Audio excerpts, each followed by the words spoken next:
Welcome back. There are 31 cities in the world that have been determined to be UNESCO Cities of Design. There's only one in the United States, and it's the city of Detroit. Great to have Olga Stella back with us on Flashpoint from Design Corps. I'm not sure that everybody here can fully appreciate what that designation means. We know there's lots of great cities that seem to be built on great designs, whether it's architecture or whatever, but only one. Right, so why not New York or San Francisco, right? That's what a lot of people wonder. And it's because not only do we have this history and legacy of design assets, you know, reaching back 100 years and even today, but it's really the opportunity for design to make a lasting impact in the city. We have over 55 partners in community, government, business, who are all working to really use those design assets to improve the city and create inclusive opportunities. Well, and when we talk about design, we're talking about so many different things. It's not just architecture. It's many things, right? I was describing it to someone today. It's both the MoGo public bike share and the way that their system is developed using community input, and just how easy it is. If you're low income, you can get a $5 annual pass, and the way to get that pass is super, super easy. There's no stigma attached. It's that. That's a kind of design. Yeah. It's Ralph C. Wilson Centennial Park and on the riverfront and the process to develop that. And then it can be a product. It can be the Floyd table that you don't need any tools to build. So all of these things are design. And you've got a month now to celebrate the City of Design. This is Design Month. You just saw it. We just had a huge crowd out at the Eastern Market celebrating all the murals and all of its own design assets on Eastern Market After Dark this past Thursday. But you got a lot more to come. What else is going to be doing? I think the thing I'm most excited about is we're finally unveiling our 3 prototype winners of the Detroit City Design Competition. I think the last time you were here, we were talking about the bids going out for that, I believe. Yeah, exactly. And so this is the first time we had an international design competition to help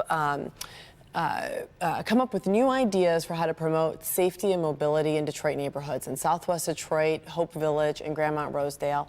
And the public can come out. Those prototypes have been installed in Beacon Park. We're inviting the community to come out, check them out.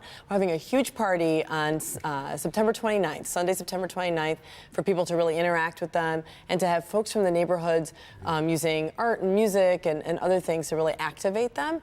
And then in the spring, they'll be moved into those 3 neighborhoods for community testing. Well, that becomes the harder part. I mean, it's one thing to put it all on paper, and then turning design into, that's its own design problem, isn't it? Trying to turn design into reality. Yeah, it is. And I think, it takes a lot of different hands. For this city design competition, we had representatives from the city's Public Works Department, from Complete Streets. We had community representatives. Yesterday I was in the park watching the designers actually build these installations. And so, it takes a lot of hands. And I think sometimes, we get really stuck on this term design as being really hard to understand. But it's really, if we just think of it as creative problem solving, and we're solving problems of place, of neighborhoods, we're solving problems around systems, and we're solving problems around the things that we need, whether it's furniture or our phones or whatever. And it's the city's legacy, because transportation, building automobiles, getting them to the public was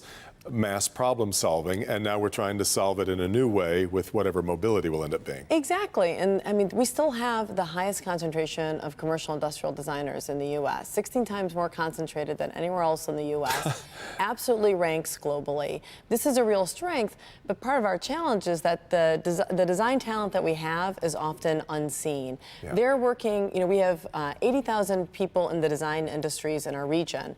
We have 150,000 designers. So most of the designers aren't working in architecture or graphic design. They're working at General Motors. They're working at the big companies. They're working for Quicken Loans, right? So they're hidden from view. And what we do through Detroit Month of Design and these kinds of projects is help people see why their contributions matter. And we've only got about 20 seconds left, but you've also, I mentioned the 31 cities. You've got a whole bunch of people from those cities that have come to visit. We've just finished up hosting 20 of those 31 cities here for 3 days. We've been learning from Helsinki and Singapore, even small cities like Graz, Austria. So many amazing projects they've done, all about building a better city for the people in their community. Fantastic, and reason to celebrate for the whole month. Olga, good to have you back on Flashpoint. Thanks for being here. Thank you. Thank you for being here as well. Meet the Press is coming up next. We hope you have a great week, and we'll see you next time right back here for Flashpoint.